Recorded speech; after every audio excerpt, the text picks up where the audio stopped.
This weekend we're here in Valencia and we're going to do a countdown of the best things that you can see while you're in the city.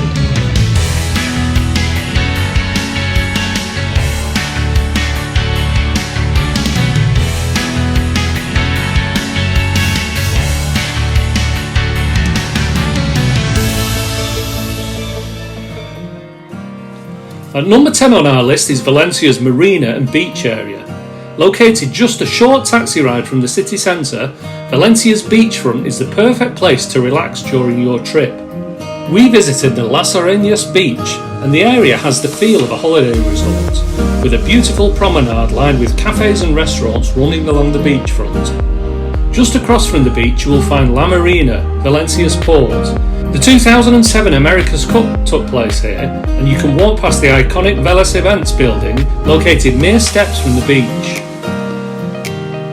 Next up is Barrio del Carmen, Valencia's Old Town, or Ciutat Vella. Many of the attractions included in this top 10 list are located in the Old Town, but we think the streets of Barrio del Carmen are an attraction in themselves. You'll definitely want to spend some time wandering the narrow cobbled streets and looking up at the wrought iron balconies adorning many of the buildings in the Old Town. While you're there, make sure you see the Santa Catalina Tower and the Portal del Valdiña. Next up on the top places to visit in Valencia is the cathedral. St Mary's Cathedral was built between the 13th and 15th centuries and is located at the heart of Valencia's Old Town between Plaza de la Reina and Plaza de la Virgen. The Gothic cathedral features a unique column facade and the iconic bell tower, the Miquelet. Inside, one of the cathedral's chapels is home to a chalice believed by some to be the Holy Grail. Entry to the cathedral costs €8 per person, plus an extra €2 if you want to climb the 207 steps up to the top of the Miquelet. Number 7 on our list is the Plaza del Ayuntamiento. This is one of Valencia's main squares and features some amazing buildings, including Valencia's Town Hall and the Correos Post Office headquarters, which was built in 1923. One half of the square is pedestrianised, and there are plenty of benches so you can sit down and watch the beautiful fountain, which is illuminated at night in a variety of colours. At number 6 is the Church of San Nicolás de Bari and San Pedro Martir, a true hidden gem in Valencia's Old Town. The church's beautiful interior has recently been restored, and it's easy to see why experts often refer to it as Valencia's Sistine Chapel. Entry costs €8 per person. In 1957, Valencia suffered a massive flood that led to a big loss of life and loss of property. Now, one of the outcomes of that was that they decided they never wanted it to happen again, so there was a huge engineering project to divert the river to the south of the city. And although they were going to build a highway through the centre, there was local objection, and they eventually settled on making the former bed of the River Turia a nice green park. And this is what you can see now, and it's also why there are a lot of bridges still in place that used to go across the river but now are across the pathways in the park. And they made great use of the park. There's lots of football pitches, kids play parks, cycling and walking routes, and it runs 9 kilometres from the north of the city right down to the port. At number 4 is Lonja de la Seda, Valencia's silk exchange. Built between 1482 and 1533, the Silk Exchange packs a lot of impressive architecture into a relatively small space. The facade resembles a small castle, whilst the main hall features gorgeous twisted columns.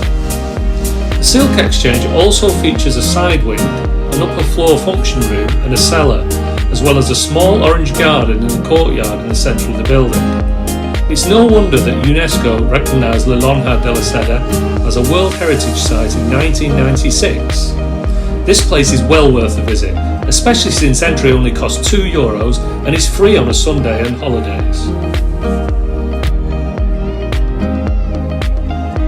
One of the most famous tourist attractions in Valencia is the Torres de Serranos.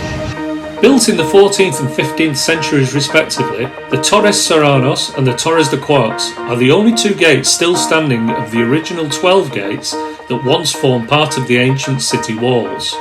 The other gates were demolished to make way for city expansion, but these 2 towers survived due to their use as prisons. The backs of both towers have been opened up to allow a view of the staircases inside, and this gives an unusual view of the medieval towers when approaching from the city side. We think the Torre Serranos is the more impressive of the two because of the views of the Turia Gardens and the city in general.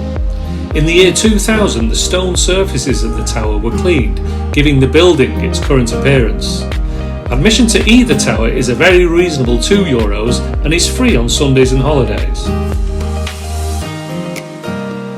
Number 2 on our list is the Oceanogràfic.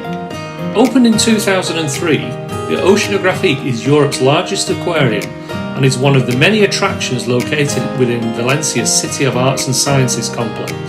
The Oceanogràfic is home to 45,000 animals, including sharks, penguins, dolphins, sea lions and beluga whales. The aquarium's tanks are filled with seawater pumped into the complex from La Malvarosa beach. The park is divided into 10 areas, including the Arctic Ocean, the Red Sea, mangrove swamps and the Atlantic Ocean, where you can walk through the famous shark tunnel.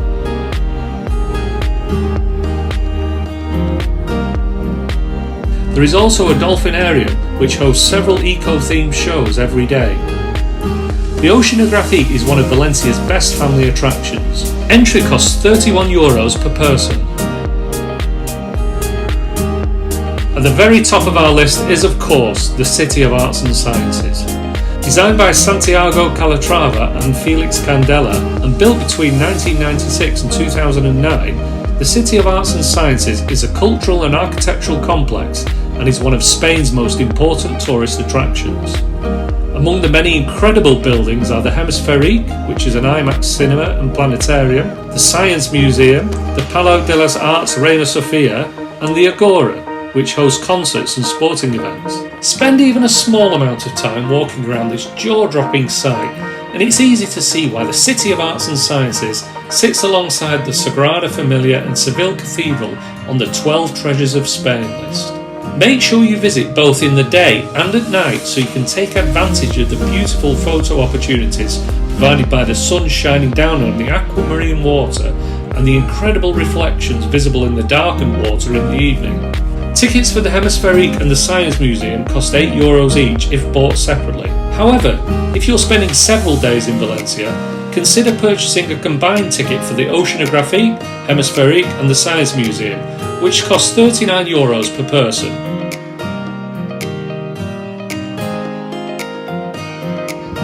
So as you can see, there's so much to do in Valencia that you could easily fill a weekend, whether that's 2 days, a full 3 days, or even Friday to Monday.